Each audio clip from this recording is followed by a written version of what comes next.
Hi, my name is Elmie. I'm an assistant professor at the Department of Communications and New Media. I'm also the deputy head of department and the faculty advisor for the CNM Communications and New Media Student Society. Okay. As an assistant professor, what I do is I research. I carry out research, and as well as I teach and lecture at the Department of Communications and New Media. So the topic that I research and teach is primarily on social media, specifically on the social psychology of new media, or specifically social media.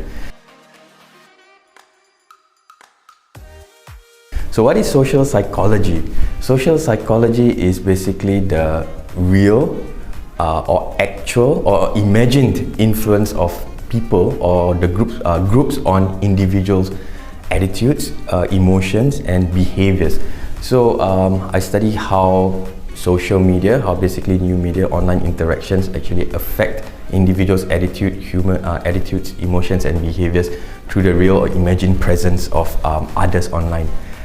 So what's fascinating about this topic is that in social media, right, we actually see a transition from the traditional media psychology or mass media effects to a more niche effects, especially when you consider the role of humans and the role of groups and the role of relationships on the social media platforms on top of the role of mass media and the traditional sources that you have on social media. So this is what researchers, what we call the confluence of the mass and interpersonal communications. So that's what we have on social media. We see the effects of traditional mass media, such as news sources, such as opinion leaders on social media, combined with the effects of people, normal everyday people, groups of people, communities on social media. For instance, when we look at comments on social media platforms, we'll see, or on Facebook or Instagram, you'll see postings from a traditional source. But what users will be interested in, or how the effects of users will also need to consider the comments, right? The kind of comments that people receive, and basically how do we view these layers of different sources of influence or information or messages on individuals' behavior.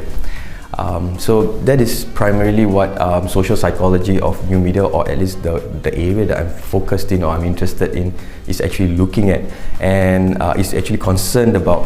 And I apply it to broadly three areas.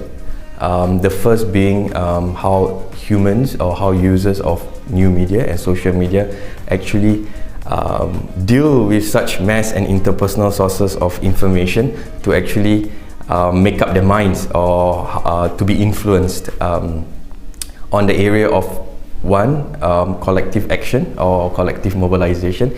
If you notice now, there has been quite a bit of social media being said to mobilize leaderless movements or for different causes, be it national causes, political causes, or even issues, environmental issues, and so forth, right?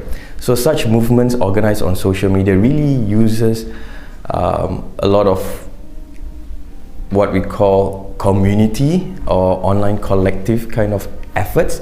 So that's one area that I applied my research to, basically on how social media are being used to actually collectively mobilize humans for collective action towards a shared public good or shared public outcome.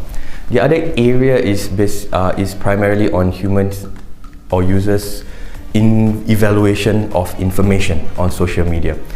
For instance, and specifically recently also looking at the effects of misinformation and how users actually deal with this misinformation on social media, and how they actually cope with the large amounts or the information overload, to actually look at the cognitive processes on how such information overload or specific characteristics of information can actually influence their likelihood to actually share the information, believe the information, or even just act on it, like scams, like falling prey to scams and so forth.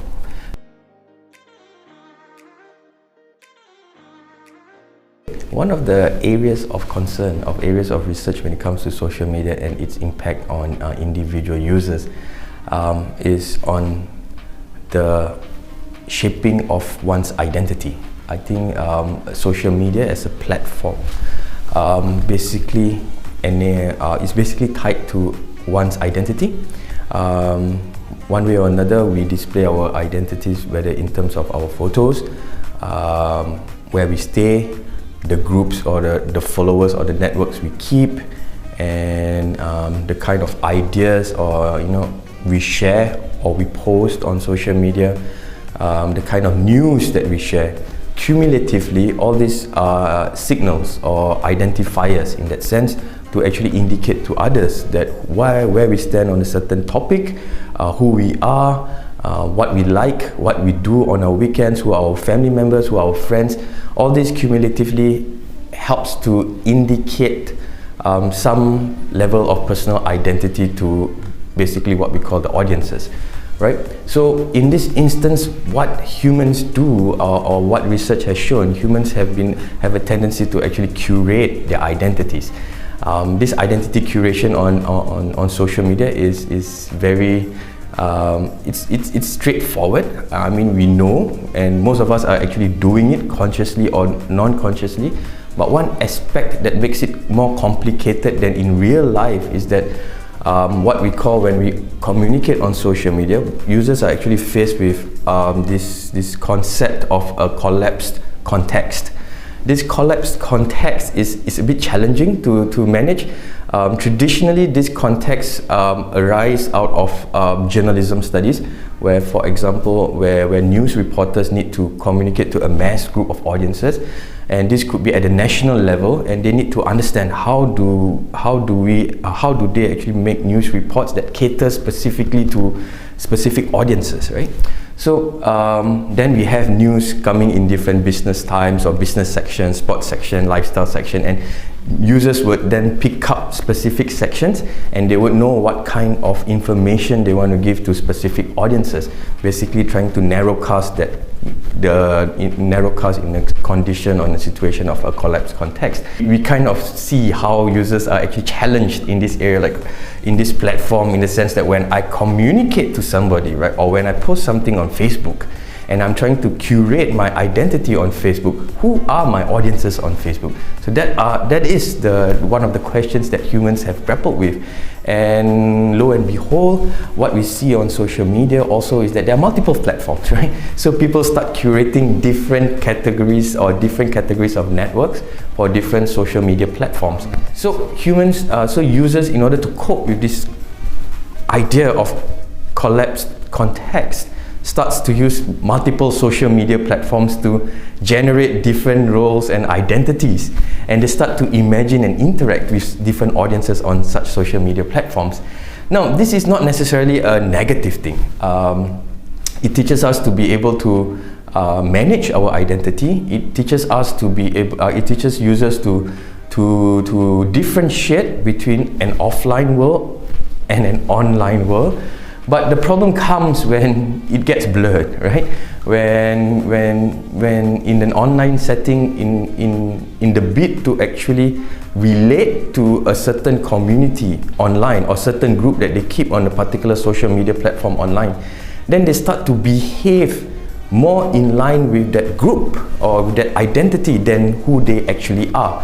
So in theoretical parlance or theoretical concepts, there is this model, what researchers call the SIDE or the SIDE model, social identity de-individuation model effects. So what it means is that in an online setting, when you are actually distanced and you can't see the group that you're communicating face to face, what happens is the group identity then becomes more salient. The personal identity then becomes more subdued, and this produces a level of de-individuation where users will then in a way exhibit some level of disinhibition and express him or herself in line with the group identity that he or she is communicating or perceived to be communicating in an online setting. So what it means, if I don't agree, or personally if I don't agree or I don't see eye to eye with a certain issue, but the kind of networks that I keep are very pro this issue, in order for me to be more engaged in this network, I tend to behave in a manner that that is similar to them. right? It doesn't happen to everybody. It doesn't happen, there are always caveats to certain theories, or most theories there are certain caveats, but according to this theory, then we tend to behave in line with the majority, right? So that's one aspect of when we refer to identities and trying to negotiate our real identities, our real feelings, our real ideas with those on social media. Users tend to act in accordance to the group identity on social media.